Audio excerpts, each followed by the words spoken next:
downplaying of economic and development issues relative to national security, and certainly national security got mentioned far more than it has in the past. And there was a lot of emphasis on this being a difficult and turbulent international geopolitical climate for China.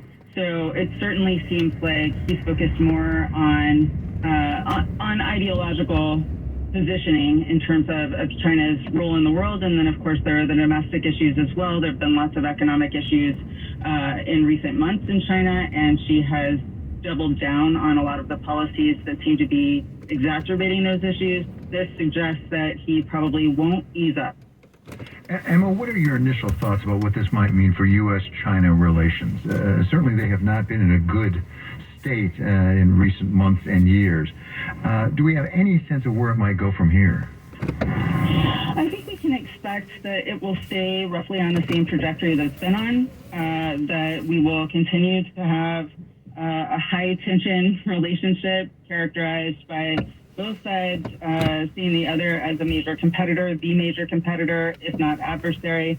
Both sides trying to rely less on each other, especially in critical fields that touch on national security and tech competitiveness.